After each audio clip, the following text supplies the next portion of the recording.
Hey there, Rebels! Coach Staci here. This video is part 3 in our series about boundaries. Now in part 1, we talked about finding your boundaries. And then in part 2, we talked about where, when, and how to set your boundaries. And now in this video, we are going to be talking about holding your boundaries in tough situations. And if you've liked these videos so far, subscribe to our channel and hit the bell to be notified when we release a new one.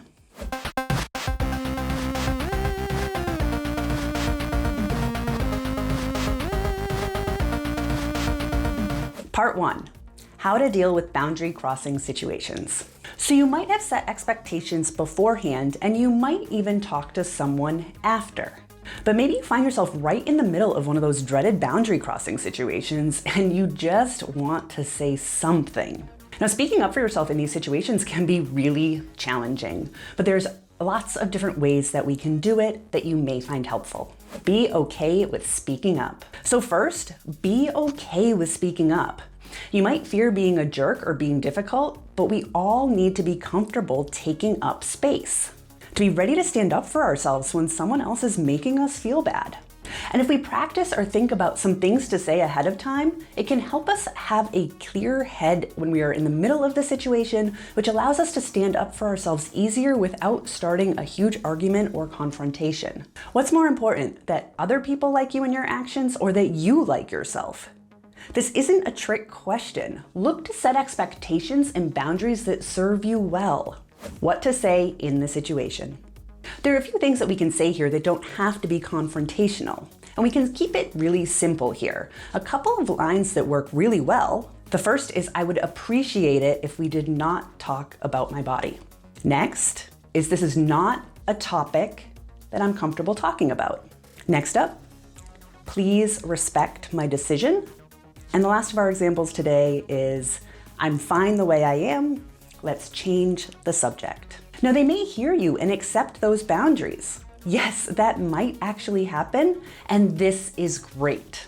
Or they may respond with any number of common responses.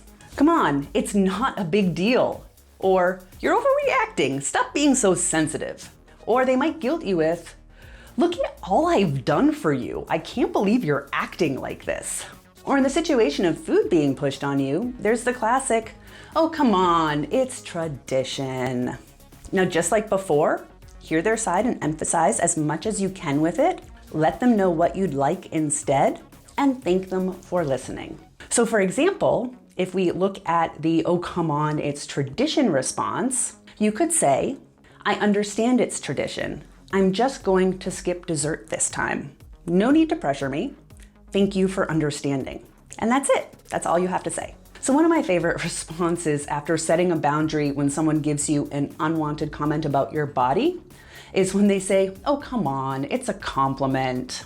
And in this situation, we use a similar strategy. So regardless of your intent, I'm here to get a workout in, and comments about my body make me feel really uncomfortable. So I'd appreciate it if you don't make them again in the future.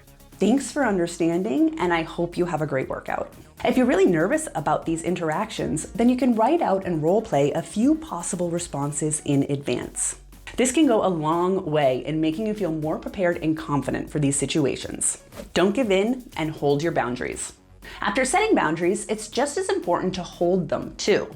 If we don't, people are going to slowly inch and step right over them. And it isn't necessarily because they want to hurt you. It's because the behavior is either easier or more beneficial to them. And it's kind of like when you tell your kids that they can't have ice cream and then you find the empty carton and dirty bowls under their beds the next morning. They didn't sneak out of bed to get the ice cream to hurt you or to make you angry. They just wanted the ice cream. And even when the other person wants to respect your boundaries, remember that this is a change for them too, and change is really hard. They are likely going to mess up on occasion. So we need to be ready to reinforce our boundaries as they're tested. And this doesn't mean we need to have another full-on conversation. Often just a gentle reminder is good. And sometimes that gentle reminder is as simple as looking them in the eye and saying firmly, let's change the subject. Many times this will be enough and they'll adjust accordingly. But sometimes they won't, and it'll be tempting to let boundaries drop and have things go back to how they were. It often just feels easier to give in. But hold strong and restate your concerns and wishes. What we're trying to say here is that standing up for yourself and keeping boundaries is tough and it takes time. So don't beat yourself up if things don't go perfectly the first time. Just celebrate the fact that you're even having these talks. If things continue to escalate. Now, if things continue to drag on or escalate, or you don't know how to respond, know that you have the right to walk away and end the conversation at any time. You don't have to continue engaging back and forth with someone who makes you feel uncomfortable. They are not owed that.